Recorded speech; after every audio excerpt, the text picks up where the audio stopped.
This is Gareth Jones on Speed, episode 362, which is part 2 of our coverage of the 2019 London Classic Car Show. This is an enhanced podcast with images embedded in the timeline.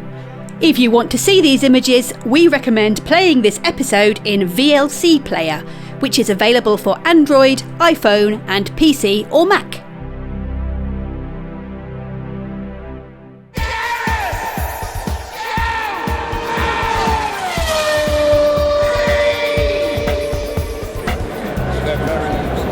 And as if by magic, Zog arrived. Hey Z! Hey Gareth. How was the drive over? Actually, public transport. Really? I'm surprised. Well, you know, it is a Sunday. There's a small matter of an MOT to be acquired. Of course. Yes, I and forgot. it turns out I need to do a couple of other things to get the car through the MOT. Nothing major. I'll take care of that this week. But I haven't seen a 944 here, but there is a lovely 968. Oh, really? That we may have to consider. We'll pay that a visit shortly. But I know you're quite fond of Citroën as well as Porsche. Absolutely. Well, I think if you're a car nut, you have to love Citroën. Correct. If you'd only got into cars in the last few years, you might not be quite so aware of Citroën's history, because they're a rather diminished company now. But throughout the 20th century, they were making these wonderful, interesting, Innovative innovative cars. There were new engineering ideas and bold design. And that's why we love them. And they're celebrating 100 years here. There's a stand here. We're standing next to, what's this, from 1937, would you say? Maybe even before that. What is it? What is this? This looks... Hang on. Let's find out. We can read it. It's no shame in not knowing, Zog. It's okay to read the notes. What is it? A B12 from what year? 26. 26. 26. And I guess this was full of innovations in its day as well. The straight six. Well, this would have been 7 years into Citroën's existence. They were formed in 1919, just post-war. So this is early Citroën. This is quite early, but a bit of a step on from the little Model A that they debuted with. Right. That was their first. Have they got one here? Model A. Where is it? No, they haven't got one. No Type A. What you saw going up and down was a 5 horsepower. I didn't see that. The yellow one. Then my other one, which is 1927. These are yours. Yeah, this is yours. Yeah. Lovely. So what's your name, sir? Martin. Martin. Gareth Jones, nice to meet you. What's your last name, Martin? Dilittle. You're on Gareth Jones on Speed car podcast. Oh, right. Like you, we're celebrating 100 years of Citroën this year. Zog here, my co-presenter on the show, Martin, is a Citroënophile. I think that's the correct term, isn't it? I think we all are. Yeah. Tell me what's remarkable about the B12 then, Martin. Well, what you need to know first of all is that, yes, there was first the Type A, and then the Type A segued into the B2 in about 1923-4. At the same time, Citroën began the 5 horsepower, the little yellow Peril that went up and down earlier, and that was a ladies' car. So it was, really? It was very, very low instrumentation. The big selling point was that it was small, delicate, it had an electric motor start rather than a handle. Innovative stuff. So in the case of the Type C, also known as the 5 horsepower, and the B2, they were all wooden body made out of ash, perched on a steel chassis. So far, so good. Now, it's a long story, but in short, Citroën, Le Patron, spent a lot of time going over to America with, among others, Henry Ford, Thingamy Taylor, a word will come to me in a minute, of time and motion fame, and a fellow called Edwin Budd. And he was researching in terms of producing cars cheaply, so that he could shift the product out to Joe Public at a good price, giving the public what they want with good margins. So by 1920... Très égalitarian. Well, it's business, you know. It was about shifting product. Citroën was not an engineer, he was a businessman. Right.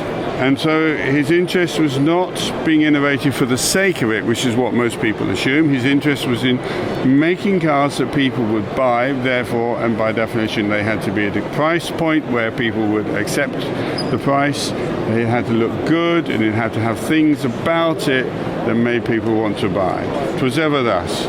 So the B B2 was a wooden body, then the B10 came along, and all the panels, which is, you need to look at mine down at the end there, the mustard one sitting on the black chassis, they were steel. So once you've bought, installed press tools that will shape and fashion steel, you then need to make enough steel panels in order to amortize, to pay for the cost of that investment. Yes. So it was a gamble, it was a punt, call it what you like. So he then had this line of presses in the Quai de Javel factory in Paris on the Seine. The presses had come from America, and he started about 1924-25 pressing out panels. So these panels were then jigged up, they were welded by the then fairly new process of arc welding. The seams were lead loaded, they were flattened off, cleaned off and painted. And by that process he was able to produce a car body in record time compared with the small army of craftsmen bending wood, shaping wood, sanding wood, filing wood. So they all basically went. So from then on, it was a process of developing that technology. The B10 was the first steel. That segued into the B12. This is a B12, but because it's not a run-of-the-mill one, this is still a hand-built ash body sitting on the chassis. This is a taxi. This is a taxi, and more of which in a minute. So then the B10 was all steel, the B12 was all steel. That led to the B14, which is the one I was driving earlier. There is no B13. Citroën was suspicious about these things. And then 7 years after that one, the one I was driving, the traction avant came along. So the technology of pressing steel and making a body, in this case unitary construction, was Citroën all the way. The idea was offered to English manufacturers and they said, bah, piffle, it'll never catch on. My good friend Zog here, whenever we talk about cars on the programme, we occasionally do a feature where we choose our favourite cars of all time. Given any one car, what would you have? Zog invariably says a light 15, a traction avant. Well, I have a traction avant, but it's a normal, which is the bigger one. It's a lovely car. Pardon? Lovely car. Lovely car, and it goes to France every year. This one goes to France every year. The one you saw going up and down goes to France. We're all mates, we all hang out together. Favourite car is my DI Delage. Oh, lovely. But I want to talk about the traction avant because it is a significant car for many, many reasons. Again, innovative in so many ways. Tell me a little bit about... All right, well, so we jumped 7 years from the B14 down at the end to this, by which time the art of pressing steel and pulling steel together in such a way that you can make a strong unitary construction has been achieved. So here, I don't know if I can open the door. It's a mate of mine. He's locked it. Locked, okay. Maybe I can from inside. Look at that. So, you're looking at our very, very deep sills here. Yep. So the deep sills mean that the car, A, doesn't bend in the middle, B, you don't get scuttle shape. Yep. And what you have to bear in mind is that we're now talking 1935, 67, before what engineers would now call finite element analysis. This was on a by God, by gum, does it look right, basically. Okay? So if it bends, you stick some more metal in it. Yes. So this is the world's first unitary construction motor car. So all this other rubbish in here all owes itself to this. This one car. And then at the same time, because Citroën wanted a car at the time that was rakish, stylish, the punters would buy it at a price point that they could afford. He knew he had to do certain things, and one he was particularly interested in was that, unlike the taxi, people would not have to clamber in. So here, the driver, male or female, simply opens the suicide door deliberately, so backs in, knees together, swing round, you're in. Elegant. But elegant. But to do that, the car had to be low. To make it low, you had to get rid of the prop shaft. If you got rid of the prop shaft, you then had to have front-wheel drive. Is that what drove them to that? Well, it's a function and form thing. Now front-wheel drive was not new. It was used by Alvis and been used by Cord and been used by Railton, and famously Alvis in the Le Mans. But nobody took it to the level here that we've got a mass-produced motor car in large numbers, made in fact from 34 to 57. Production stopped 2 years after the DS came in. because Joe Public wasn't quite sure about the Deus and all this going up and down business. Martin, the Deus is another example of Citroën innovation with suspension. They offered so much innovation in transmission as well. You know, the Citroën logo, as we know, is built on one of those innovations. The logo is built on helical gears. Yes. Opposed helical gears. Yep. Comme ça. Yep. And as a man who studied in huge detail the history of Citroën, how do you feel about the company 100 years on and the cars that they manufacture today? It's been a turbulent story. Does it have I wouldn't say a happy ending, but where are we now? Well, I'm not really an expert, but along the way, of course, back in the early 20s, you had a vast number of small motor car companies: Donnet, Amilcar, Hotchkiss, Delage, Delahaye. Well, between them, they all got sucked up by Citroën and Peugeot. So, in fact, in the case of Delage, 1935, it became Delahaye. By 1955, it became Citroën. So they don't just produce cars, of course, they produce a lot of the engineering that produces cars. This is a hidden aspect to their bank sheet and bank balance and their business. They are in the business of making machines that make parts for cars. So, as we speak, they have now just absorbed Vauxhall, famous name, Vauxhall/Opel. So they are survivors. They're still here. And ask yourself where Rover are and British Leyland and all the others. They are still here. So they will continue. As I understand it, one of their principal drives is out into China, notwithstanding various difficulties. Mm-hmm. Actually, when I was in China, I noticed about 10 and 15 years ago, so many Chinese cars were built on the AX, that the AX was exported out there, wasn't it? What they're trading on here is a loyal market base of 3 to 4% of total car sales. It's not likely to jump enormously, it's not likely to fail. People buy these cars because they want them, or rather I should say the Aircross down the way there. Yeah. Competition is stiff. They're up against some serious competition. I mean, Renault and their EV vehicles particularly. But as we know, the good guys win in the end, don't they? Yeah, maybe. But let's hope so. More than that, I don't know, because I'm not in the trade. I'm a retired school teacher. I've got nothing to do with the motor trade at all. What was your first Citroën that you owned? Oh, the first one was the Traction many years, but I was an MG man for years. Really? And then I saw the light. You know. You went for the quality. You went for the... No, I love the engineering, and to be honest, what I really, really love, and it's very difficult to convey through a podcast or radio, but if you were in this car or a car that was in a fraction of its condition and you set the sat-nav in a random fashion for a village in France, let's supposing you come off the ferry around to the tunnel, you and your other half, whatever, you're driving towards this village and it's 12 o'clock, darling, it's time for lunch. And you pull into the village square, because the sat-nav in France will always take you to the village square, and you stop. And within minutes, there's a crowd. They come and they say, first question, is it 4-cylinder or 6-cylinder? Usually there's some disappointment when you say 4. But anyway, then they say, oh, my father had one and my grandfather one. And it's just a fabulous car, La Belle Voiture, La Reine de la Rue, the Queen of the Road. And then you have to sort of try and escape and get off to your stake free. Well, you could always drive an Aircross, they'd ignore that, wouldn't they? I pulled up with Jags and all sorts of flash stuff, and only the Traction that the French are interested in. Oh, very nice, très belle.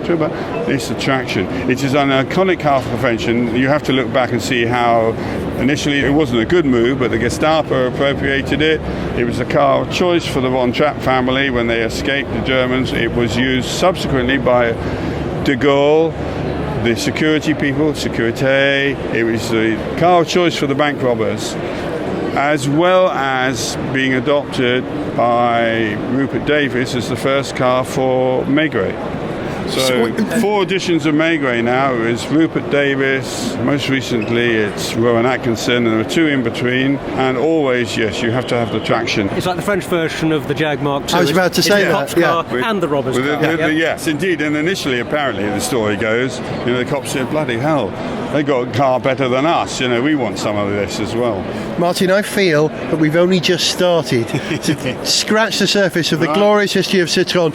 Unfortunately, the duration of this programme does not allow us to talk any further. Another day, another time. What a pleasure meeting you, sir. Thank you so much. Pick the bones out of that. Well, there's plenty. We'll use it all. Thank you. We're going to talk about some of the more modern... talked about the taxi. No, there'll be another chance. Nice to meet you, sir. Cheers, Thank guys. you. So long. Wow.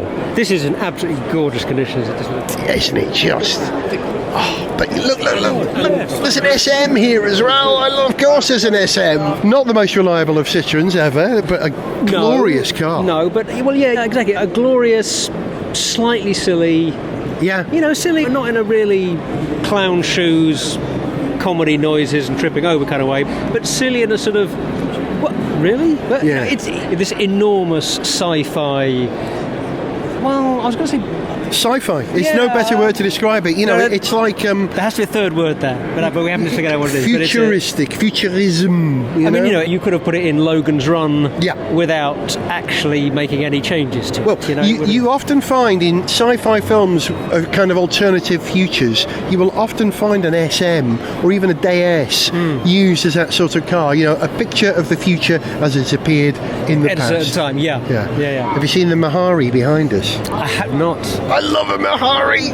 I love the Mahari. This one's in that famous lime green. I think it might even be electric. They're converting a lot of them to electric drive. Citroën, for all the fact that they do some things that seem to be slightly wacky from time to time, or did stuff that seemed to be wacky from time to time, they're also a company that very, very focused on making practical vehicles. The De Chevaux was, above all, a practical vehicle. The Traction Avant. At the same time that we talk about the innovation and how groundbreaking it was, it was also supposed to be, and it was, a very successful mainstream family car, and it was so good that it stayed in production for decades. There's the measure of a car. And that doesn't happen by doing unnecessary stuff, frivolous stuff. You achieve that by 50 making years. a really good vehicle.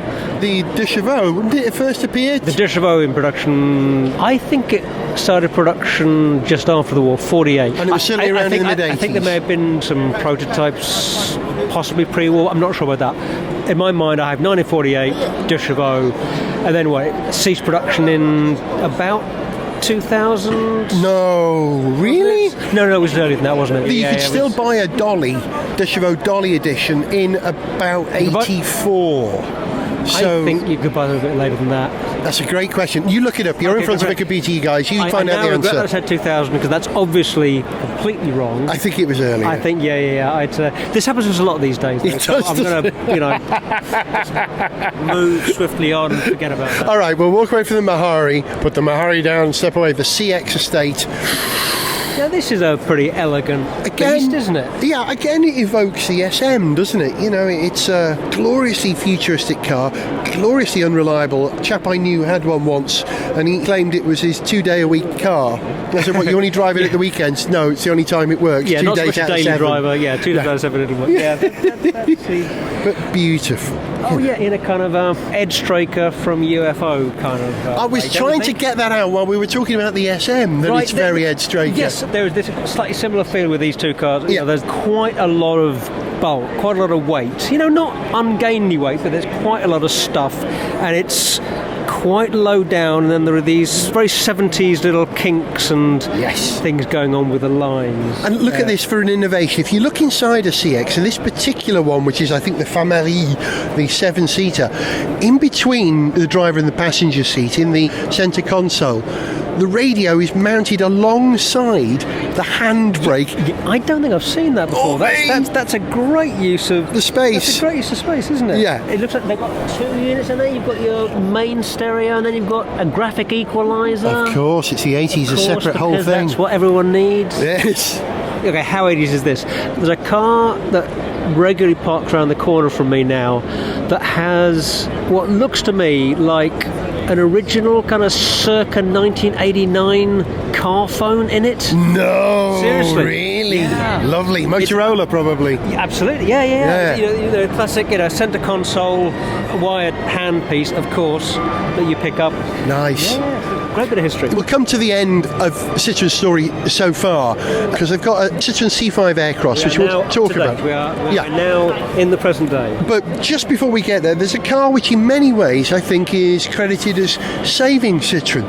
The Citroën BX was a huge hit, wasn't it? Sold on safety, the fact that you could have a blowout. There was an advert, do you remember, a very famous advert where they drove a BX, blew out one of the tyres and drove it in between two trucks, and it still continued to drive straight and true. And that was because of the self-levelling hydromatic suspension, a Citroën innovation, which of course also meant that you could drop the car up and down.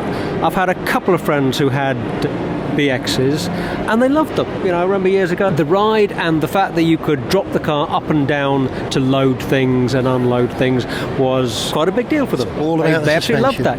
And they were good looking cars and pretty good to drive. That concept was originally done by Bertoni for Volvo. I think we've discussed this on the programme before. And when you say this concept, you mean... If you look, there's a Bertoni concept which Volvo turned down, but Citroën accepted and turned into the BX.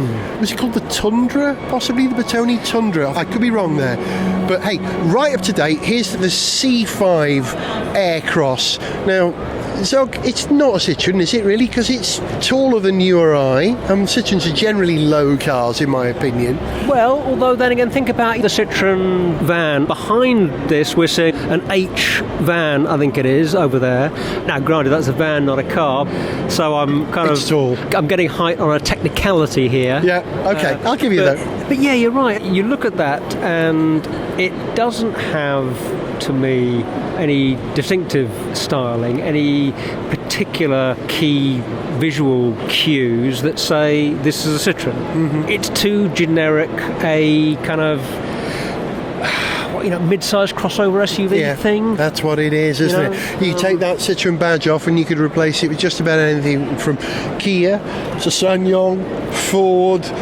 Could be anything, really. Yeah, absolutely. But you like this. I've moved my Sora on and I'm thinking about replacing it. Moving on to the next stage. This week's choice of car to replace the Sora with, last week it was the Honda CRZ. This week's choice in my head is the Citroën C4 Cactus from a few years ago, the one which had the air bubbles down the side. That's not a bad, sensible, practical choice if you've got your lifestyle and living where you do in London. I could see that working. I drove one on Gareth Jones on Speed and I was quite taken by its minimalist interior and its handling, its urgency and its ride, its Citroën-esque swoopy qualities. And they're probably pretty good value right now. Bang on, you can get a corker for less than $8,000. An absolute corker with less than 30,000 miles on the clock. Yeah. So, bargain. Nice. Something to think about. Okay, let's move on.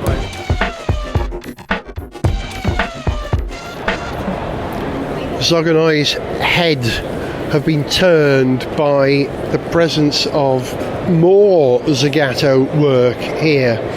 Both Alfa Romeos, Alfaholics is the display. Clearly a motorsport enthusiast club who like to run Alfas. And there are two Alfa Zagatos. I'm not sure what they're actually called. Do you know what this one is called? The longer one, the beautiful red one, is a 64 Giulia TZ, I believe. Is it really? And the beautiful blue one. So it is, you're right. And the blue one is a Giulietta SZ. SZ, of course, yeah. I've never seen this before. The way that the Zagato take a beautiful design, they connect a high-pressure air pump to it, and they put just a little bit more air in, so it just fills it out a little bit. That's I always think Zagatos look like they've been slightly overinflated in a beautiful way. Oh, well, he's going to say in a beautiful way, because when you describe that, I'm thinking, well, whatever inflation's going on in the shape, it's not anything that makes the car look like it put on any weight. No, exactly. Yeah. There's this thing with Zagato lines, and there's a kind of continuous line that goes from the Aston Martin DB4 Zagato, which is particularly beautiful, through the Ferraris to these Alphas, where there's a smoothness to the lines. Compound curves.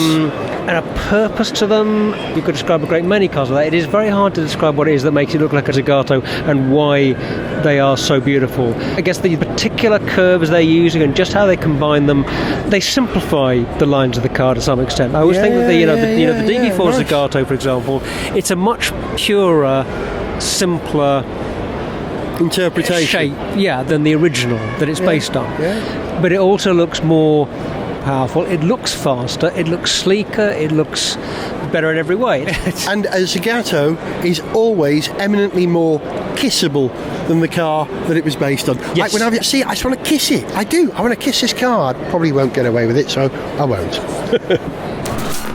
Gareth Jones on speed! There's a whole range of classic cars here at the London Classic Car Show. Some of them are affordable classics, there'll be Ford Escorts and Ford Anglias and things like that, and old Rovers here that you can pick up for a few grand. And then there's ultra exotica, super prestige cars like this 1932 Bentley Blower. This car is remarkable for two reasons. Number one, it's red, and it's very unusual to see an old Bentley in anything other than green or occasionally black, or sometimes blue. Or that blue, navy blue, But to see one in red, it makes it look even more dramatic, if it could be any more dramatic than it actually is. But this is, I would imagine, for sale here. There's a price on it? I think, all of the cars on this stand are on sale. It's a big classic car dealer, vintage and prestige classic cars. Yeah. Would you care to guess what the asking price for the Bentley is? An original... If you happen to have the cash on you today. So, I dare say they'd knock a little bit off if you had cash, maybe. But, okay, I've almost certainly got the cash on me for this. Okay. In my wallet, not even in my bag, in my wallet for this. What do you pay for a blower? I reckon this is 1.2 million. Well, sir, I would be delighted to sell you this car for 1.2 million, and then I can pocket the 300,000 that I would have made. £885,000. Worth every penny. Obviously, it's a lot of money. Yes. And it's a lot of money to spend on a car. It's crazy, but actually, that doesn't seem that expensive for a blower Bentley that looks like this. And how much would you like to drive that I'm to sure the mall? as long as it has a bit of history, which I'm sure it has. It's a Bentley. Hey, well, maybe we'll see it on the road when we're on our way down the next time. Who knows? We do see Bentleys. It's one of the most joyful things, isn't it? Pass a little Going little at 90, Bentley. at 90 mile per hour, blasting down the auto route, and that's what they're designed for. Marvellous.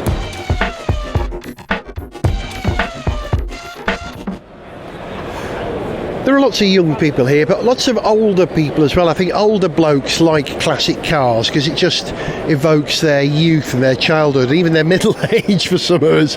And I'm very pleased to be able to count the fact that cars from the 80s can be classics now. I mean, cars from the 90s can be classics, can't they, Zog? I think they can. Yeah, but we're surrounded, we're in front of some 80s classics at the moment.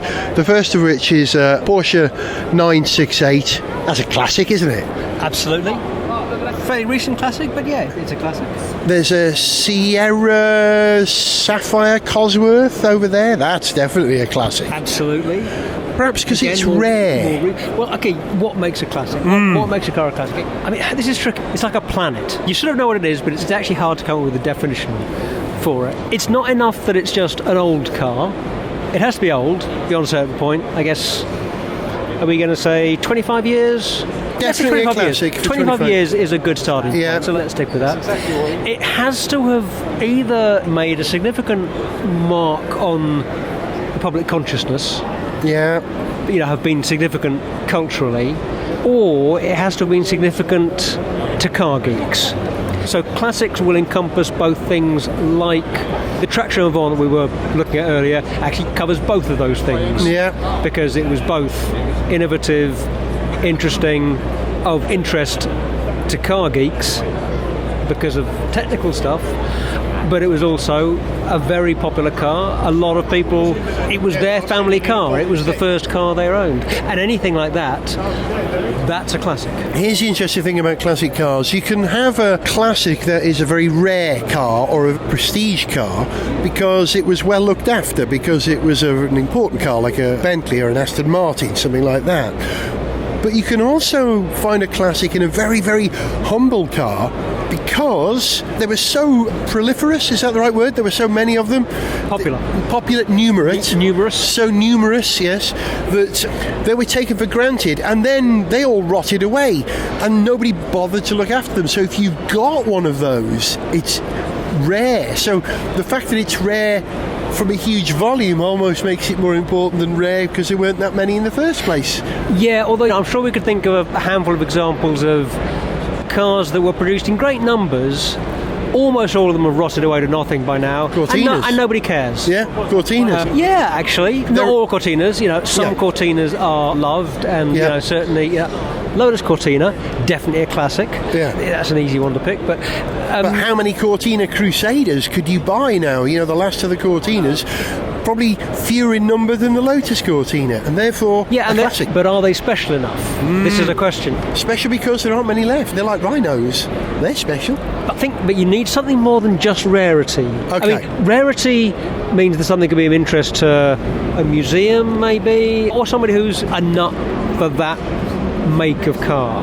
But if you think of, mediocre, boring hatchbacks that people have made in the last 40 years, they're not all going to be classics in another 20 years. A lot of them are just too forgettable. They're too much like everything else. There's just nothing special about them. Special. There's a special car here. Come round here, Zog. I know you'll enjoy this. Zog, as you know, loves a Porsche. This isn't your 944, but it's the nearest thing here. It's a 968 Club Sport, Yes. The lightweight version of the... So is your car a classic? Absolutely. Okay. No doubt in your eyes when you said that. The steeliness in your eyes. Oh, well, no, it's old enough and it's significant enough in terms of history within Porsche and just the sheer quality of it, to be honest. So, yeah, it's a classic. Done. Agreed. Gareth Jones on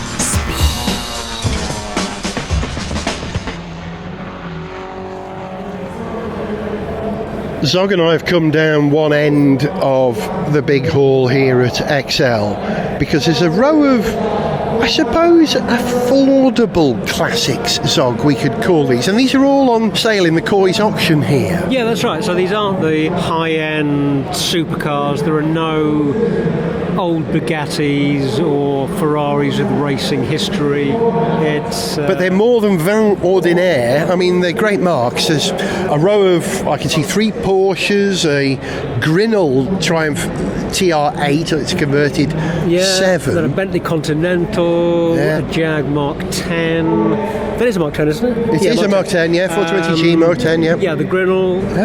Fiat Coupe. This 911 Carrera here got my attention. Mid-70s, it's 74.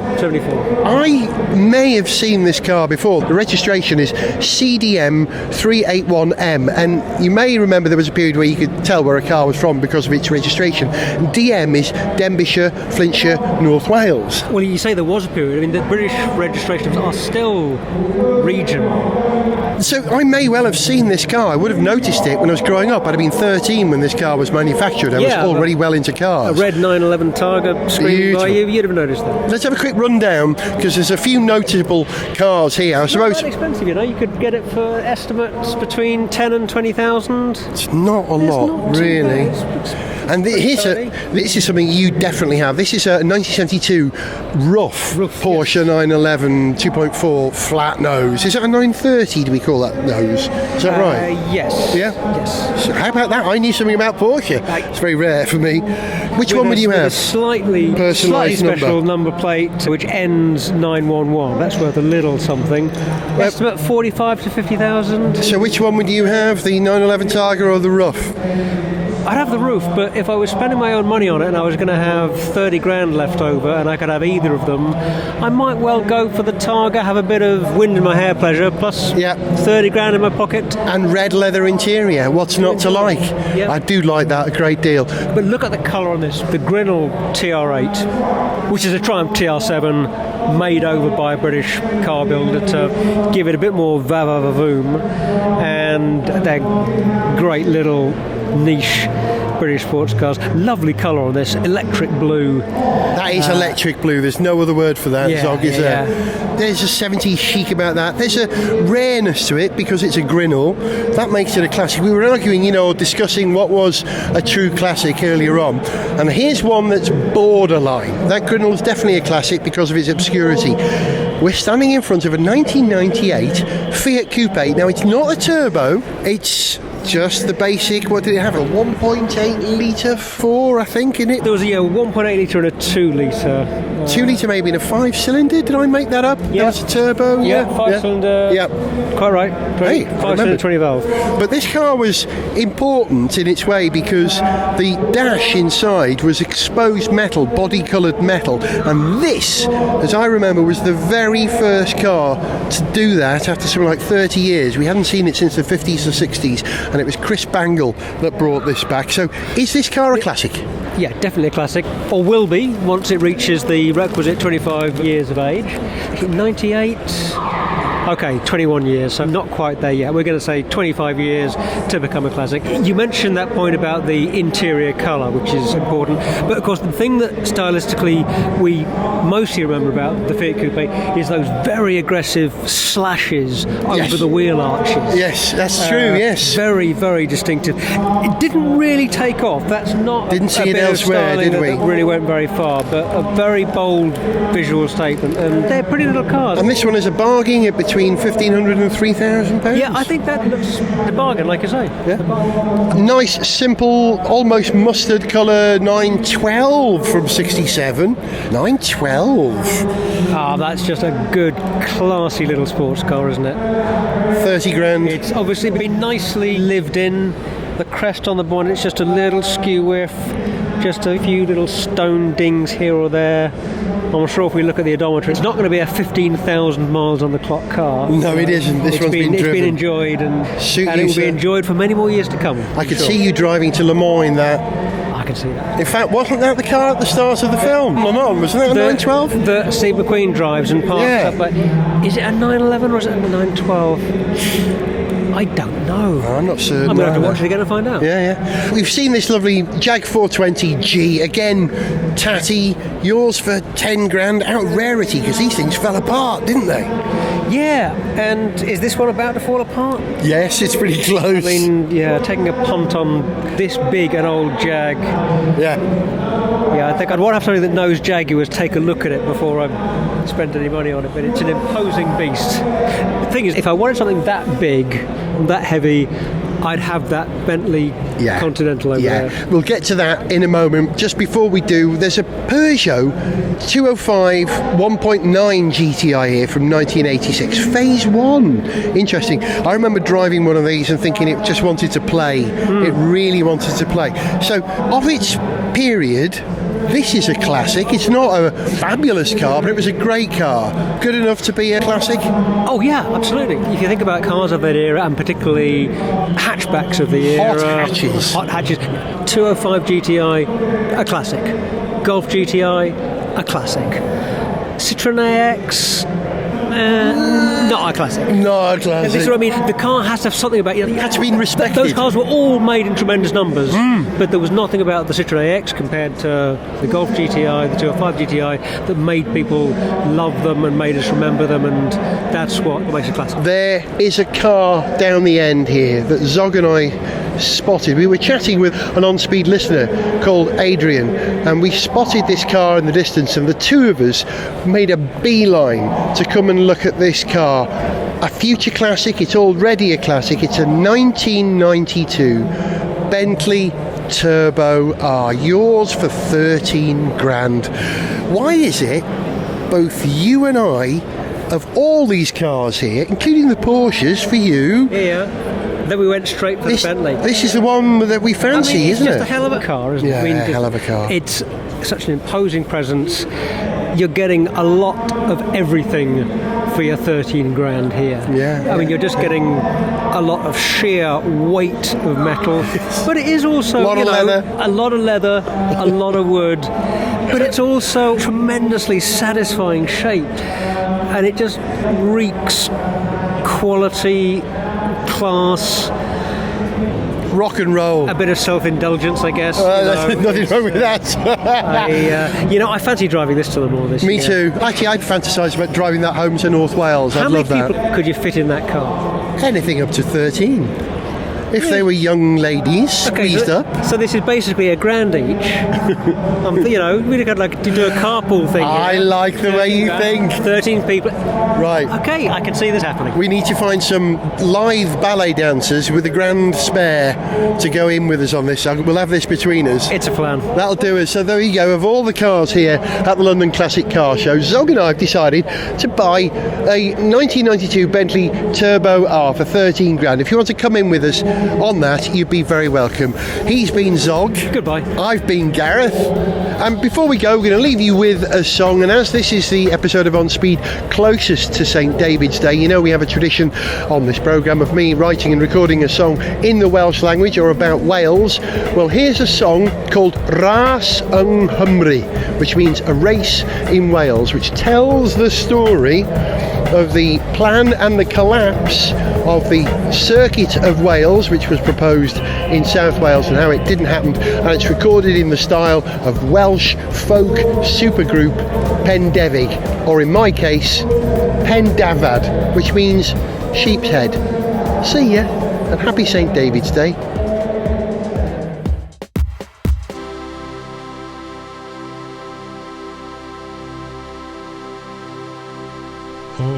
Allwn I gael Râs Yng Ngymru gyda bechgyn dewr o Gymru'n gyrru. Oes na siawns iddi ddigwydd, neu ydy hi ddim, ond syniad rhyfedd. Mae'n amser galw hym tilga, a roi'r cwestiwn yma iddo. Beth am lunio cylchffordd newydd sy'n well nag unrhyw redfa arall? O allwn ni gael Râs Yng Ngymru gyda bechgyn dewr o Gymru'n gyrru. Oes na siawns iddi ddigwydd, neu ydy hwn ddim ond syniad rhyfedd? Naeth rhywun drio yn y de, heb lwyddiant o gwbl yn y lle. Ddim cylchffordd Cymru a gawn ni. Wel, ddim am hyn o bryd.